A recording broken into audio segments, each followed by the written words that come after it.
not everyone's always going to agree with what you're saying, but the fact that you reply is enough for them to say, okay, you're engaged and you've given me an answer.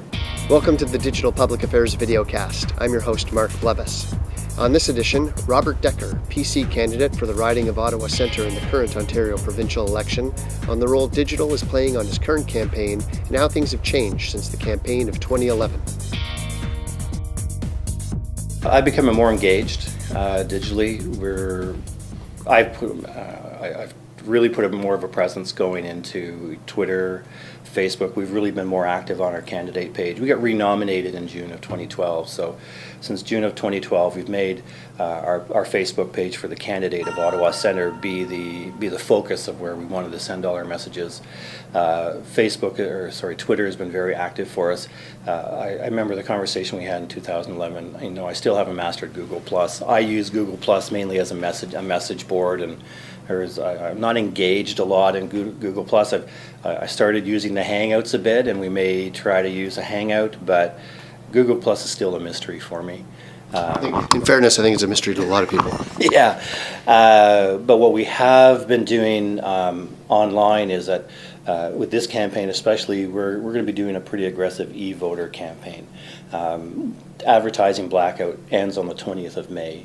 So we're going to start doing some aggressive online advertising through Facebook, through Twitter, through different avenues to find those voters that may not be engaged in the traditional sense, and then engage them and get them to our Facebook page and engage them that way. So I've got two guys who are completely into this whole the e-messaging and using Facebook and electronic media and our online media sources to get there, and they'll be the ones that use my Google+ to a better degree than what we're doing. So that's how things have changed a bit.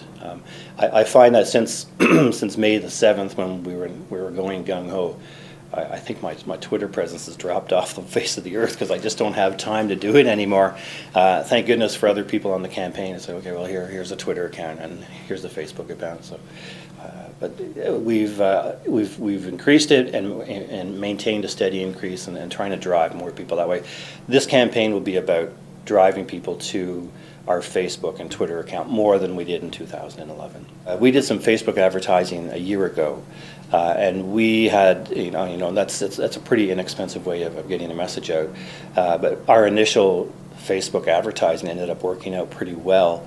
I think we had almost 2,000 hits right directly back to the Facebook page, and it resulted in a few more likes, but we were just trying to get the contacts in there to see. It was more of a trial to see what it would work with. So with the limited budget that we had at that time a year ago, we were pretty satisfied. So we feel that with an increased budget, we'll be able to get more hits and more direct likes, and out of that comes voters, donations, and volunteers. Still using the portal through the party. We are currently changing the website a bit. So we've added more direct links to the events that were going on here. Our links for signing up for donations, they're a little bit more direct to the different campaign people that are doing it. We're trying to do, as you know, I have a blog that I do regularly. We're going to be posting that on there. We're going to be doing more photos. The 2 or 3 guys that I've got doing this they've made a real effort to make sure that we start embedding more contact through the website, and then either that or drive them to the Facebook page to get that same content. Our webpage will be more of a portal for people to drive from the robertdekker.ca through to the OntarioPC.com, and we add some content on. We have provincial news. We have our Twitter feed on there. But there is more or less, if people want to see the actual documents, our white papers, our Million Jobs plan, the other things that we're running on in this election, we act as a portal to get people in Ottawa Centre wanting to take a look at it, and we drive them to the central website. That works for us. I mean, they are able to manage the control of the content. We have some control because obviously there are some Toronto issues that really are not of a concern to us.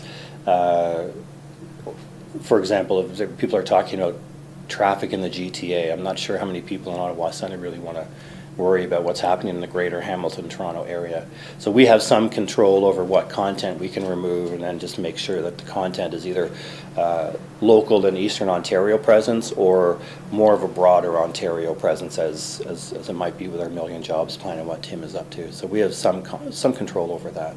Do you find that the media coverage now, especially since media is so much more accessible both online and even still well, not really offline, but in like broadcast and print, is still, there's still a fair bit of energy in those media. Do you find that presents a challenge, the coverage that the leaders are getting, because so much of the messaging is about, for example, the TTC photo op that didn't go so well, which, it's a message that might resonate for people who don't already like, for example, Tim Hudak, but as far as messaging goes for Ottawa Centre, where you're running, it's a distraction. Do you find that that's a problem now? It hasn't proven a problem to us here in Ottawa Centre because it hasn't come up. The people that know about it are the people who are more there are waist deep in what's happening politically. The people that we talk to at the door, they're not a waist deep into it. They're maybe an ankle deep. They may be knee deep into what's happening. But some of the things like whatever happened in Toronto, any missteps that might happen that maybe the media in the GTA might want to expand or magnify, they're not really resonating here. I think they're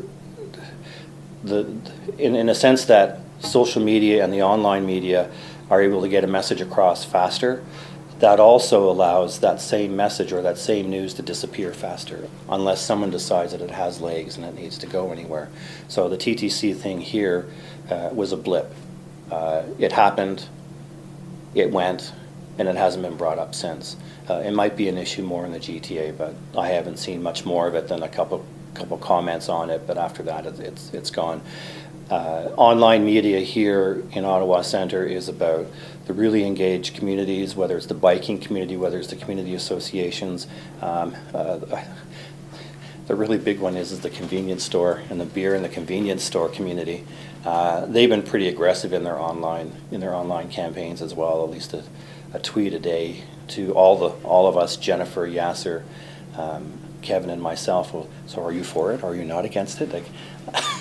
So they're the aggressive ones. But what I found has been really good with the online campaign and the online media is people who are supporting cycling in Ottawa. They're asking the direct questions. Alex DeVries from Citizens for Safe Cycling. They're asking the questions about the Safe Roads Act. About cyclists. They're really pushing to get answers. So they're the people that are, at least when I see on my feed, they're the ones that are asking the questions and trying to make the bigger impact on the local issues. So people said, no, we really appreciate you getting back to us as quickly as you can. So they appreciate it. I think people just don't want to be ignored. Now, online media makes it really difficult to be able to respond in a timely manner. I think we all struggle with an idea of how long is too long to wait for someone to reply. It's the same as if people get through to us on our Contact Us link on our website. How wait?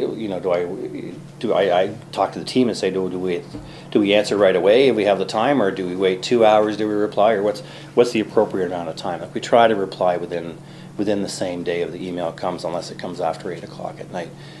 So for us, the question is how fast before we respond. One of the quickest responses we got is that we have a debate. I think the best debate. And the debate that all the candidates enjoy the most is at Devonshire Public School, and they're teaming up this year with I think it's I want to say Hillcrest Park, but I'm not sure, an alternative school close to Devonshire, and they've organized a student debate, and they're very excited. I think it's the 28th of May. We'll have 500 students asking us questions. It's the debate that we enjoy to do the most. And that was a quick reply. I think that got started on Twitter. A date was agreed upon on Twitter. Email was only used for sending details of the event. So everything was done via Twitter, and I think within 4 days, all the candidates had nailed down a date, and the location was determined. Again, the only thing I've ever gotten by email is, okay, here are the rules from the school board about electioneering, and all the different rules that come into play. and here are the details of the event. So everything was done through online and through our Twitter accounts. It was kind of neat that within 4 days it was all done, and everybody responded really quickly.